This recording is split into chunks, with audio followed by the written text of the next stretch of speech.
Assalamualaikum warahmatullahi wabarakatuh. Perkenalkan, nama saya Nur Hayati. Saya mahasiswa Universitas Kiai Ahmad Budi Jember.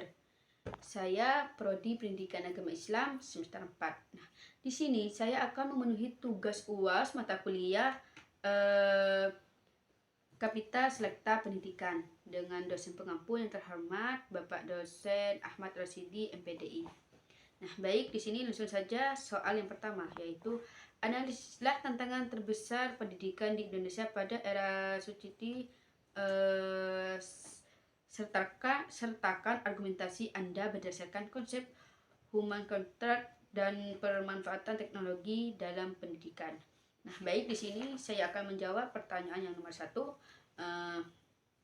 Di era Suciti menunjukkan pendidikan untuk menghasilkan individu yang adaptif dan inovatif. Nah, di sini namun tantangan terbesar di Indonesia adalah kesenjangan digital dan kesiapan SDM pendidikan yang belum merata.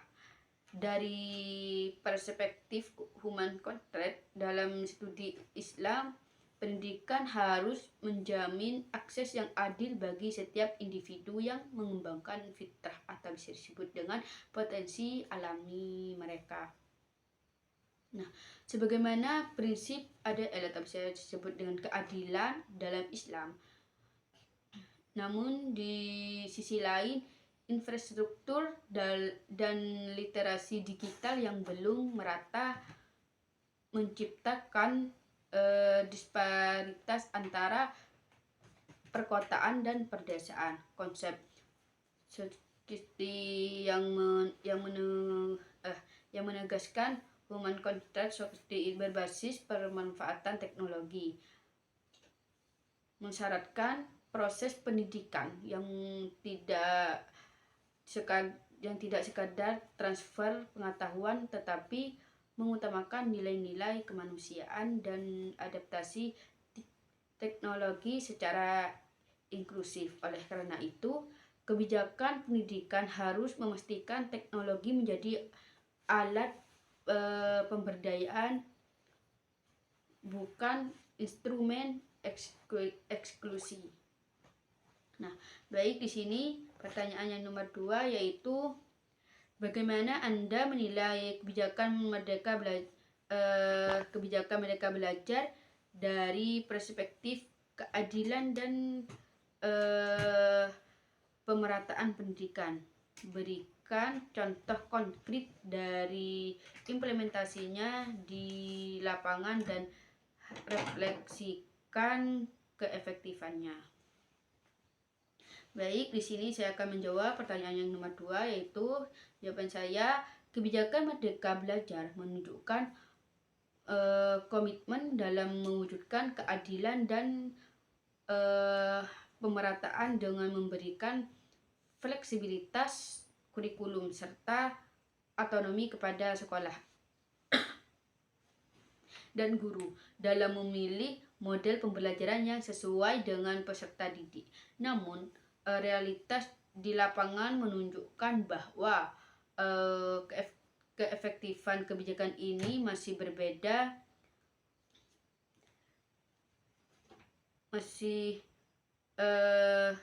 terkendala ketimbang sumber daya, terutama di daerah terpencil yang minim akses teknologi. Contoh konkretnya di sini terlibat pada program kampus mengajar, di mana mahasiswa dikirim ke sekolah-sekolah untuk membentuk proses belajar mengajar. Program ini efektif meningkatkan motivasi belajar dan inovasi di beberapa sekolah, tetapi belum sepenuhnya merata karena keterbatasan infrastruktur dan dukungan pemerintah daerah. Dengan demikian, meskipun Merdeka Belajar berpotensi mendukung pemerataan, diperlukan upaya lebih holistik untuk mengatasi disparitas agar keadilan pendidikan benar-benar terwujud di seluruh Indonesia. Baik, di sini soal yang nomor 3, yaitu Perubahan kurikulum selalu menjadi isu krusial dalam pendidikan. Menurut Anda, apakah kurikulum Merdeka mampu menjawab kebutuhan pendidikan abad ke-21? Nah, baik, di sini saya akan menjawab pertanyaan yang nomor 3. Jawaban saya yaitu kurikulum Merdeka menunjukkan potensi yang lebih besar dalam menjawab kebutuhan pendidikan abad ke-21 dibandingkan kurikulum sebelumnya, karena pendekannya yang lebih fleksibel dan berpusat pada siswa. Kurikulum Merdeka lebih fokus pada potensi esensial dan memberikan keluasan sekolah untuk mengembangkan pembelajaran kontekstual melalui proyek penguatan profil belajar Pancasila atau bisa disebut dengan PA5 yang secara eksplisit melatih keterampilan kritis, kreatif, kolaboratif, komunikatif, dan literasi digital. Berbeda dengan kurikulum sebelumnya yang cenderung pada materi dan lebih berpusat pada guru, kurikulum Merdeka mendorong pembelajaran berbasis proyek, asesmen formatif, dan penguatan karakter yang terintegrasi yang sangat relevan dengan tuntutan abad ke-21 yang menekankan kemandirian, pemecahan Pancasila, dan adaptabilitas. Nah, baik.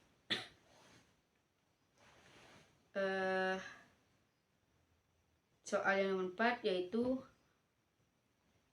globalisasi dan digitalisasi memberikan peluang sekaligus ancaman terhadap identitas pendidikan nasional. Analisis bagaimana pendidikan karakter dapat diperkuat dan sistem pendidikan modern. Baik, di sini saya akan menjawab pertanyaan nomor 4. Di sini jawaban saya, penguatan pendidikan karakter di era globalisasi dan digitalisasi dengan penting untuk membentuk generasi muda yang tidak hanya cerdas dan juga bermoral kuat dan etika yang kuat. Tantangan utama meliputi tergantungan teknologi dan juga bullying dan menurunnya interaksi sosial tatap muka yang jika tidak dikelola dapat mengikis nilai-nilai karakter lewat pembelajaran digital interaktif dan pengembangan literasi digital yang mengintegrasikan etika. Pendekatan ini harus melibatkan kolaborasi antar sekolah, keluarga, dan masyarakat serta mengejarkan penggunaan teknologi secara bijak dan bertanggung jawab. Dengan demikian, pendidikan karakter menjadi kunci menjaga identitas dan nasionalisme sambil mempersiapkan generasi yang mampu menghadapi tantangan global dengan karakter sekolah. Baik, yang terakhir saya soal yang nomor 5 yaitu pilih salah satu isu aktual pendidikan, misalnya pendidikan inklusif, ketimpangan, akses komersialisasi pendidikan, dan lain-lain. Lalu lakukan analisa mendalam terhadap akar masalah dan tawarkan solusi konkret berbasis pendekatan pedagogis. Baik, di sini saya akan menjawab pertanyaan yang nomor 5. Permasalahan ketimpangan akses pendidikan berkualitas di Indonesia memiliki akar masalah yang kompleks, mencakup disparitas geografis dan infrastruktur, ketersediaan fasilitas dan konektivitas yang timpang. ketidakmerataan distribusi dan kualitas partisipasi. Solusi konkret berbasis pedagogis harus fokus pada pengembangan model pembelajaran hibrida dan jarak jauh yang adaptif di daerah sulit. Nah, peningkatan potensi guru di wilayah terpencil melalui pelatihan yang relevan serta pengembangan kurikulum lokal yang kontekstual dan sesuai semangat belajar. Selain itu, pelibatan aktif komunitas dan orang tua serta kebijakan afirmasi untuk siswa prasejahtera menjadi krusial untuk memastikan setiap anak memperoleh ketempatan pendidikan yang setara dan berkualitas. Nah, mungkin hanya itu yang bisa saya jawab. Jika ada kesalahan dari awal sampai akhir, saya mohon maaf sebesar-besarnya. Wabillahi taufiq wal hidayah. Assalamualaikum warahmatullahi wabarakatuh.